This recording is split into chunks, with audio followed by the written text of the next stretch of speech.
All right, here's actually everything worked out for 3A and 3B, and I'm just going to have you guys just tell me what your questions may be on any one given question. We'll just go through them like this. Instead of me working out every problem like I did yesterday, we're just going to go with I already have them worked out, and then you just let me know uh, any question you have on any of this part so I can explain it to you. And then I'll go over points as we go through it also.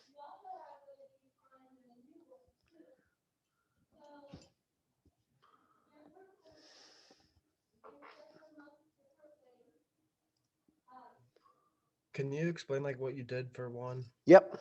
For like 3A, you mean? Yeah, 3A. Yeah. Okay. So you have this graph. Give me a second here. Let this person. All right. You have this graph, okay, which is the graph of G, which is really F prime. Okay. So this is F prime. It's the derivative of the function F. Okay. So I don't know why they call it G. Sometimes they just love to do that to you.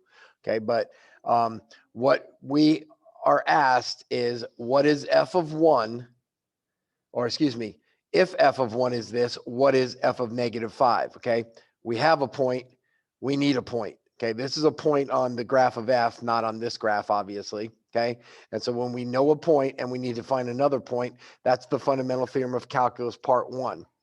Okay, so the fundamental theorem of calculus part 1 says f of b minus f of a. So that's my a, that's my b, and that's my a. Okay, and so I'm saying that that is equal to, and then this is the integral from a to b. So the integral from negative 5 to 1 on g of x or f prime, you could write f prime there or g of x, doesn't matter. Okay, and then I'm really just solving an algebraic equation. Okay, I move this f of negative 5 to the right side by adding it to make it positive, and I moved this integral to the left side, so I'm subtracting it from both sides. So it's just like algebra there. And the reason why I'm doing that is because I know this number, I need this number, and I can figure out this number with the graph that's given. Okay. So we know f of 1 is 3. That was told to us. So I'm plugging 3 in for this. And then this integral is the area under the curve from negative 5 to 1.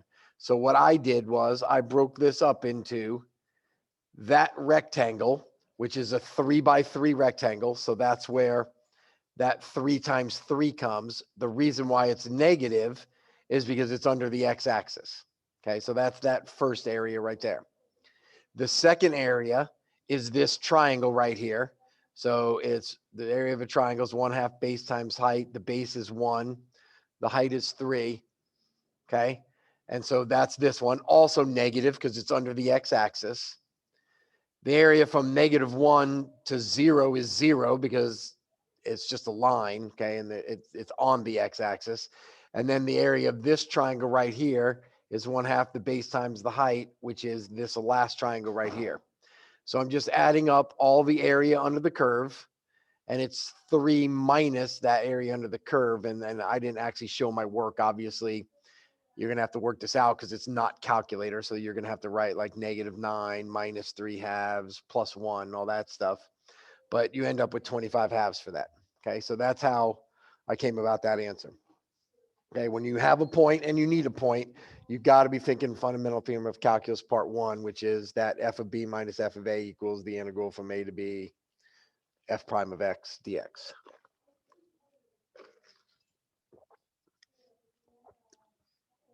On b, I'm just going to go ahead and explain it. We got to find the integral from 1 to 6. Okay. Well, the integral from 1 to 3 is a nice, pretty geometric formula. Okay. It's all this right in here. Okay. But the integral from 3 to 6 is a quadratic function. Okay. Or what appears to be a quadratic. Yeah, it actually is because they give it to us. Okay. And so the integral from 1 to 3 is just the area of that square. Okay. But the integral from 3 to 6 is I have to take the antiderivative. So I have to actually know how to take the antiderivative of this function. Okay. And that is add 1 to that exponent. That's how I get 3. Okay. Divide by the new exponent. So I'm dividing by 3. So now I have 2 divided by 3. And then chain rule, I got to do the derivative of the inside, but the derivative of the inside is just 1. Okay, so we luck out on that one a little bit. Okay, and then I'm evaluating that from 3 to 6. So that's the fundamental theorem of calculus part 1 where I'm plugging this in. Recording in progress. Yeah, thank you. Got it. All right, so and that's how I come up with that answer.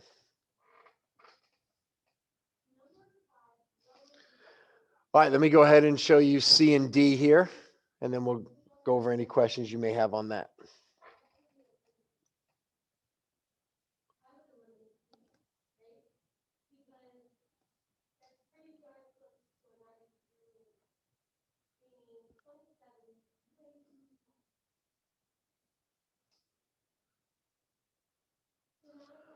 All right, questions on C or D?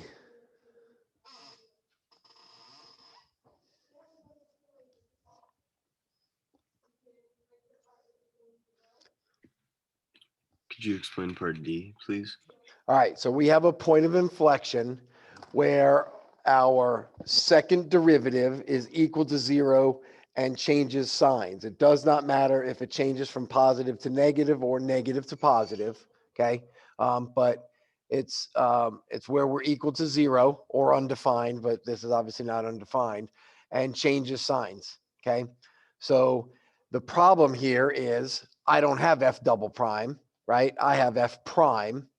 Okay, so I need to say what is happening on F prime when F double prime is 0 and is changing signs. Okay, so F double prime is 0. That's where F prime, which is G, is changing from increasing to decreasing or vice versa. Or you could say where it has relative mins and maxes. Okay, so that's the same thing as changing from increasing to decreasing. So when I go look now at my graph, I'm looking for where F prime changes from increasing to decreasing or vice versa. Okay. I'm cruising along here, right? But I'm not changing at this point, right? Because I wasn't decreasing to increasing. So it's not here. Same thing here. I'm increasing, but I didn't change to decreasing. Okay. Same thing here didn't change. Same thing here didn't change. Same thing here didn't change. But now all of a sudden, when I get to 4, okay, right here, I am changing from decreasing to increasing right at 4. And so that's why the answer is only at x equals 4. Okay. Very much early on in first semester, like we're talking back in like September, October area for probably October for this one and for this one right here. The other two are more recent. All right, let's go ahead and go on to number 4. Okay, in number 4, we're given a table. Okay, it's going to happen. Okay, I'm trying to get you guys.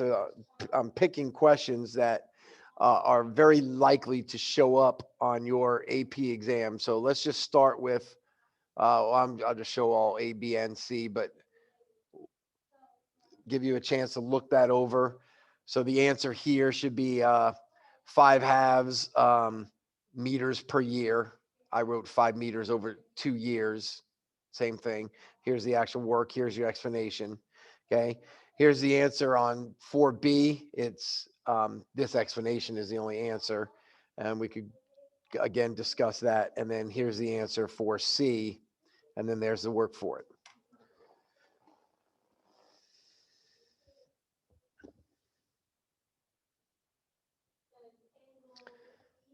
We will do other ones. Obviously, there's a lot of stuff on here that you have to dig deep into first semester as far as derivatives, increasing, decreasing. I think all 3 of these questions right here are first semester.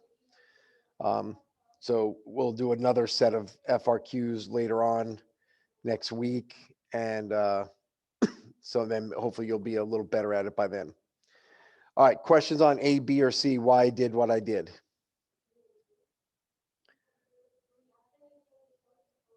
Could you explain A? Okay, so we're given a table, right?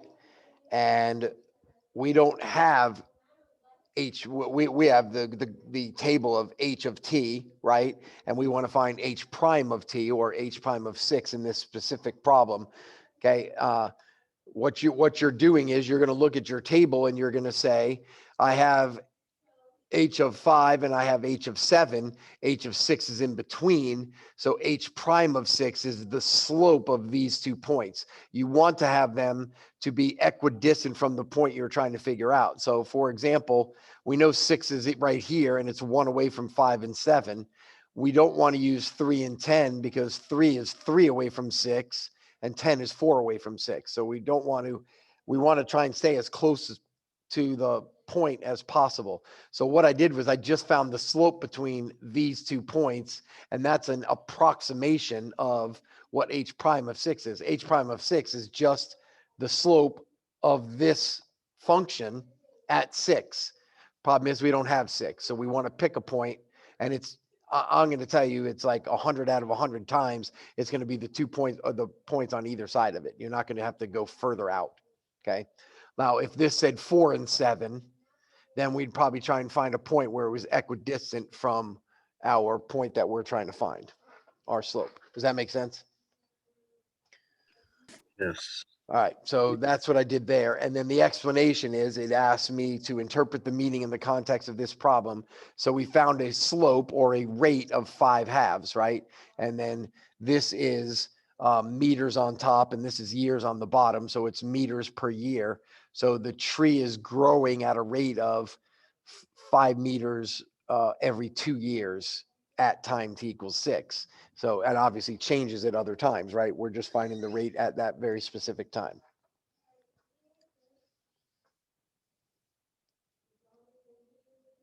All right, B is a mean value theorem problem, okay? It's just asking you why there must be at least one time between the time interval 2 to 10 where the slope has to equal 2. And what I did was, if you're given a question like that and you're given a table, somewhere in that table between 2 of the points, you're going to get a slope of 2. So you just got to kind of just do it in your head really quick where you're going, okay, well, if I did the slope here, if I did 11 minus 2, I got 7, and 7 minus 3, I get 4. Well, 7 over 4 is not 2, okay? But eventually I realized that 6 minus 2 is 4.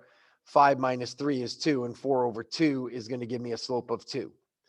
Okay, and then I must state these very specific things. They told us it was differentiable, which means it's continuous. Okay, and we have to state that. Okay, that's important to be able to use the mean value theorem, that it must be differentiable on the closed interval and continuous. I thought this was supposed to be on the open interval, but I may have messed that up. But they're not going to look at your symbols here. They're going to just look for this, that you're saying it's continuous. Okay, so we're stating it's differentiable and continuous. Therefore, we must have a slope of 2 because we found a slope of 2 right here. Okay, and then so there exists some C value where h prime of c equals 2. We don't know what that number is. It doesn't mean it's 4, just because 4 is in between 3 and 5. It's just somewhere around there. It has to be 2.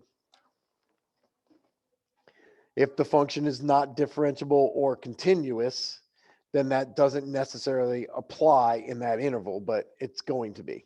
Okay, they're going to tell you it's differentiable. And remember, differentiability implies continuity, but continuity does not imply differentiability. Okay, it could be continuous and not differentiable. For example, in number 3, okay, this is a continuous function, but this is not differentiable at these sharp points. Okay. All right, on 4C, it says find the average height of the tree. That's the average value, not average rate of change. Remember, there's 2 different things: average value and average rate of change. Average rate of change is the slope of a secant line. Average value is the average of the function over some interval.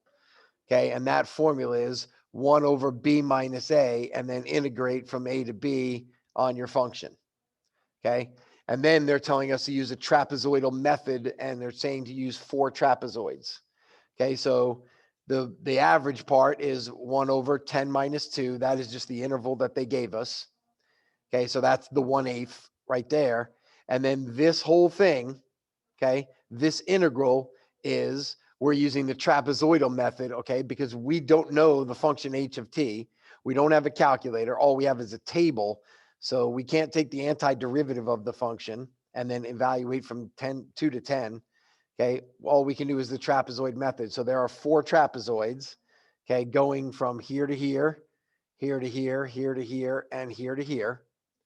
Okay, where this is the height of my trapezoid from 2 to 3, from 3 to 5, from 5 to 7, and from 7 to 10. And then these are my bases that I add up. Okay, so the height, or excuse me, the area of a trapezoid is 1/2 times the height times the sum of the bases. And there are 4 of trapezoids that I have that are not the same size. And then I obviously didn't show all the math, the algebra to get from here to here. Okay, but it's non-calculator, so you're gonna have to be able to do this in your head a little bit.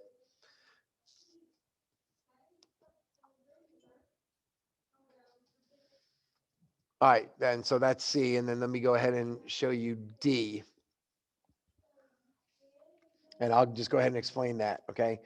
The height of the tree is also modeled by some new function. It works the same way, where g of x is equal to 100x over 1 plus x, where x is the diameter of the base of the tree in meters. When the tree is 50 meters tall, the diameter of the base of the tree is increasing at a rate of 0.03 meters per year.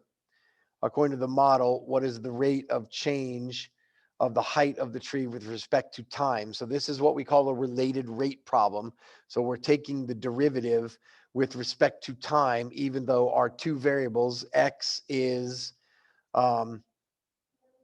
the diameter of the base of the tree and y is the height of the tree. We are taking the derivative with respect to time. Okay, and that's what I'm doing over here. But first I need to find that x value. So when the height of the tree is 50, I have this equation that they gave us, 100x over x plus 1. And I solve for x to get the diameter of the tree, which ends up being 1. Okay, so I'm going to need that point later on. Okay, so my function is g of x is equal to 100x over 1, that's a plus, 1 plus x. Okay, and I'm taking the derivative of both sides. So the derivative of this side is the derivative of g of x dx dt, because we're taking the derivative with respect to time. Okay, and then I'm just going to say that you'll see that the dx's cancel, and I have d over dt g of x. Okay, so that's how I ended up with this. Okay, and then the derivative of this is a quotient. Okay, so it's been a extremely long time since we have taken the derivative of a quotient, but it's bottom 1 plus x times the derivative of the top. The derivative of 100x is 100 minus the top 100x times the derivative of the bottom, which is 1 over bottom squared, and then dx dt, because it's the derivative with respect to time. Okay, and then I clean this up, and the numerator cleans up to 100. The denominator stays at 1 plus x quantity squared dx dt. And then I want to find the derivative at when the diameter of the tree is 1. So I'm going to plug a 1 into my x, and dx dt is the rate at which the tree is growing, which is given to us at 0.03. So I'm plugging a 1 into my x and a 0.03 into my dx dt, and I come up with the derivative of 3/4 of a meter per year.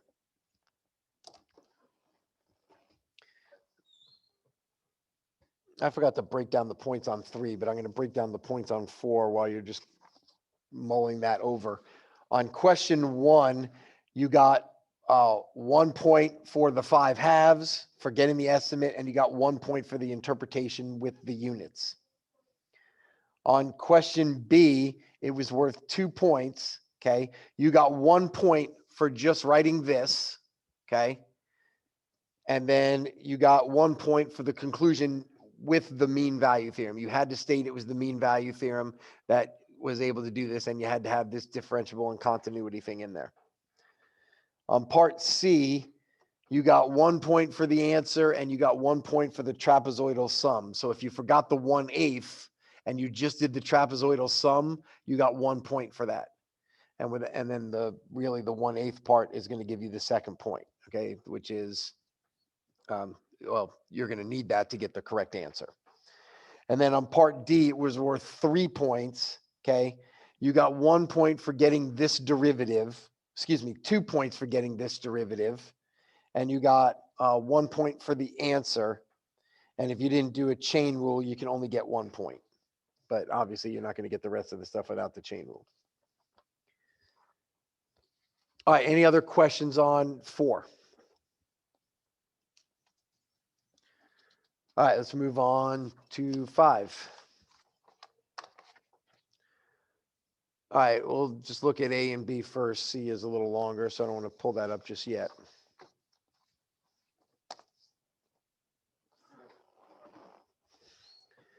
Okay, 5A is just an average rate of change. That is slope of the secant, f of b minus f of a over b minus a, which is just your old y2 minus y1 over x2 minus x1. And it's from 0 to pi. Okay, so I plugged f of pi. I found f of pi to be e to the pi cosine of pi, and f of 0 to be e to the 0 cosine of 0. And that worked out to be negative e to the pi minus 1 over pi. Okay, and the breakdown here is you got 1 point for that answer.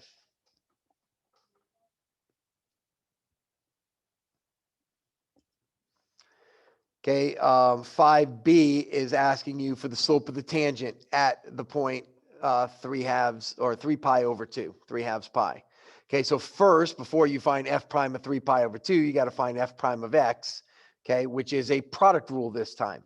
Okay, we have e to the x times the cosine of x. So it's e to the x times the derivative of cosine x, which is negative sine x, plus cosine x times the derivative of e to the x, which is e to the x. You get 1 point for coming up with this derivative, and it doesn't matter if this is flipped the other way. Okay, if you have e to the x cosine x minus e to the x sine x, same thing. Okay, and then you're just plugging 3 pi over 2 into all your x's, and you end up with e to the 3 pi over 2. Okay, got to know your values from your trig circle. Question. Oh, and here's the point value: 1 point for the derivative, 1 point for the slope. Can you explain how you got the derivative again? Yep, the function f of x is e to the x cosine x. That's a product. The product rule is first thing, that's my e to the x right there, times the derivative of cosine, which is negative sine, plus the second thing, cosine x, times the derivative of the first thing, and the derivative of e to the x is e to the x. And it doesn't matter the order that you do those in. Product rule.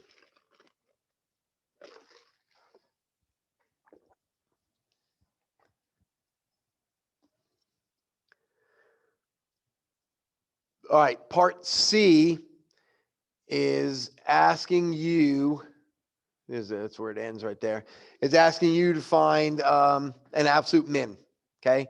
We did an absolute min problem yesterday, but an absolute min occurs at an endpoint or when your derivative, which you found right here, is equal to 0. So I have to write down when f prime is equal to 0, and then here's my derivative equal to 0. I factored an e to the x out. E to the x can never be 0, so I disregard that part of the factor. And I have cosine x minus sine x equal to 0, which is when cosine equals sine, and that happens at pi over 4 and 5 pi over 4. So those are my critical numbers, pi over 4 and 5 pi over 4, and my endpoints are 0 and 2 pi, and then I have to evaluate all these. So you have to show all this work. I didn't show you all the work, but I'm plugging 0 into my original function, and I get 1. I'm plugging pi over 4 into my original function, and I get radical 2 over 2 e to the pi over 4. Plugging 5 pi over 4 in, I get negative radical 2 over 2 e to the 5 pi over 4. And plugging 2 pi in, I get e to the 2 pi. 3 of those numbers are positive and 1 is negative, so it's pretty obvious, even though we don't know the actual decimal to any of these numbers other than the first one, that the negative one is the lowest. Okay, and so the answer is this right here. So we have an absolute min on the interval 0 to 2 pi at, it's not at, it is negative radical 2 over 2 e to the 5 pi over 4 by the extreme value theorem. And then let me slide up to D. D is something that we haven't seen in an extremely long time.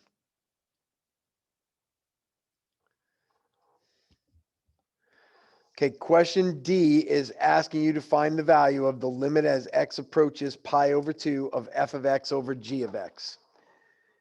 Okay, so the very first thing when you are evaluating a limit is you always want to plug your number into your function. Okay, so I'm going to plug pi over 2 into f of x. Okay, so I did that right here. The limit as x approaches pi over 2 of f of x, I get 0. Okay, I plugged pi over 2 into the original function. Okay, so I got e to the pi over 2 cosine pi over 2, which is 0. Okay, then I'm plugging pi over 2 into the g function, which it told us that g of pi over 2 is 0. That's a given right there. So I actually get 0 over 0. Okay, so the limit as x approaches pi over 2 is going to be 0 over 0.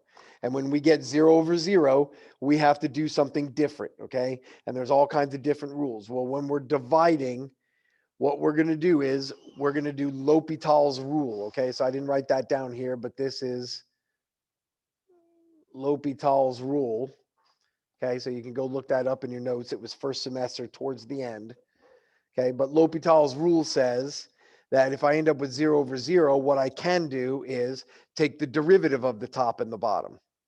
Okay, and the derivative of the top, we did, it was right here, okay? And then I'm going to plug pi over 2 into that and get an answer. And I get negative e to the pi over 2. And then I'm going to plug my g function is, the derivative of g is given. This is g prime right here. So g prime of pi over 2 is 2. It's just the point. And so that's how I got 2 down here. Okay. So doing this is L'Hopital's rule right here. So if I do the limit as x approaches pi over 2 of this, it's the same thing as the limit as x approaches pi over 2 of the derivative of each. And that's when we learned that we don't even need to know those rules of the derivatives when we're getting 0 over 0. Just take the derivative and it's a lot easier. But it only works, L'Hopital's rule only works when you get 0 over 0. Okay? Everybody understand that one? For the most part, I hope. All right. Does ahead. it work with infinity over infinity? And it works with infinity over infinity also. Okay. Just those two. Probably not going to see infinity over infinity. You're probably going to you're more likely to see 0 over 0.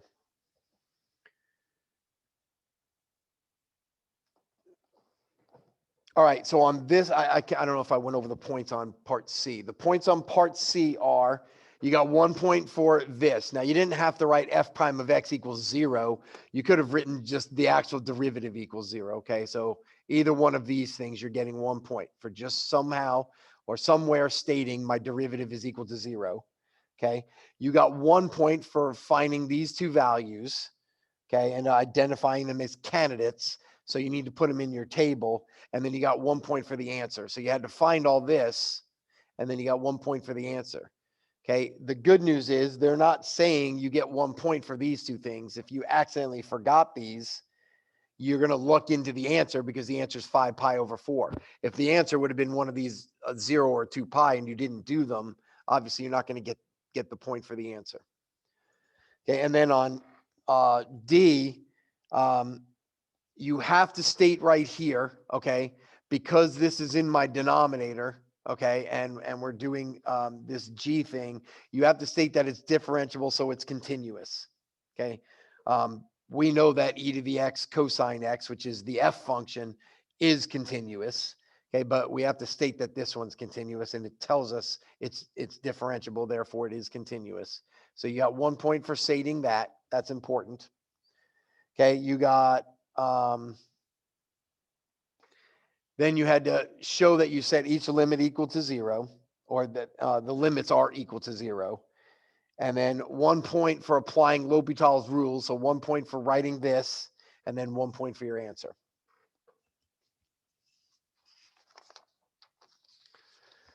All right, number 6 is one of the most recent questions. So here's question A. I did it on here because it's a graph, right? But it's just drawing the slope field through the point 0, 2, which is that horizontal line, and then drawing the slope field through the point 1, 0, which is this curve right here. Okay. They're not going to really, I mean, I'm going to read the actual thing, but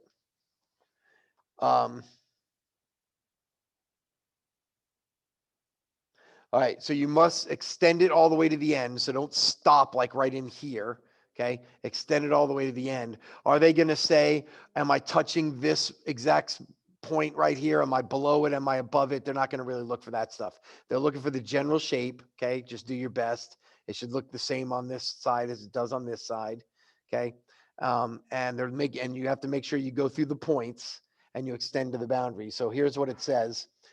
1 point for that solution curve, 1 point for that. So this is worth 2 points. And it says curves must go through the indicated point, follow the given slope lines. Okay. So you want to follow the slope line and extend to the boundary. Okay. So something close to that is going to get you your 2 points right there. Easy 2 points. All right. Part B is writing an equation, a tangent line, and then predicting a value. So I'm just going to show you part B first, okay? We're given the point 1, 0. We need to find the slope. So the slope is plug your X and your Y coordinate, which you're given 1, 0, into your dy dx formula, and I get 4/3 is my slope. So I have a point and a slope. I write the equation of my line, and then I'm going to plug 0.7 in for my X value to find the Y value. And you got to be able to do that without a calculator. -2/5 or -0.4 or -0.4 are all acceptable answers. Actually, stopping right here is actually acceptable. Okay. But not stopping up there.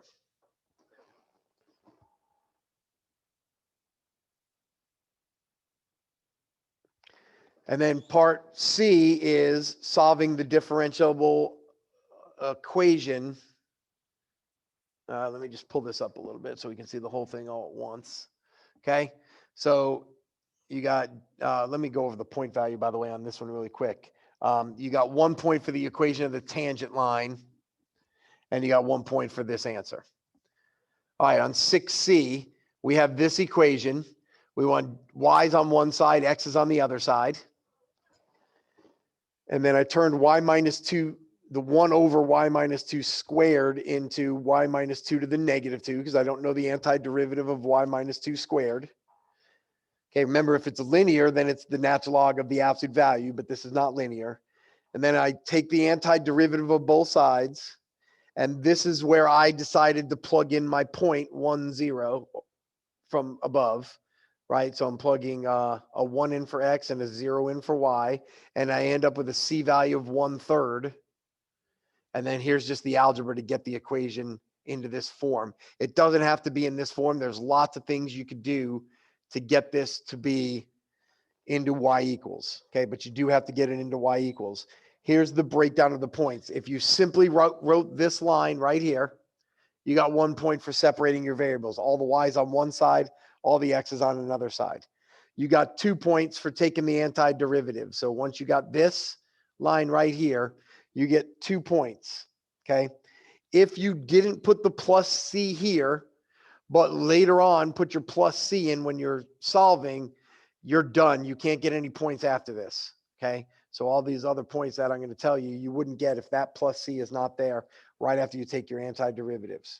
Okay. And you got 1 point for putting 1 point for finding the C. Okay. And using your initial condition. So you put the C there and you use your initial condition to get that C. There's a point. And then you got 1 point for solving for y, for getting it into y equals. So all this algebra, which may be a little difficult, okay, is only worth 1 point. And then the rest of it is worth another 4. So just getting to here is worth 4 points. Okay, and that's the most recent stuff that we have done.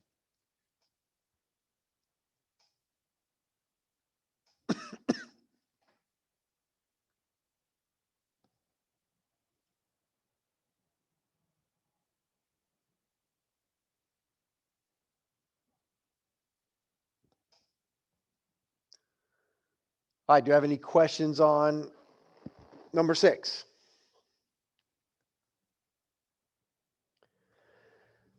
Can you just scroll back up to B? Yeah. All right. So as you're doing that, let me tell you this. I left my flash drive at home. I'm going and it has all my stuff on it, but I'm going to just figure it out from here and Google it and post it on there.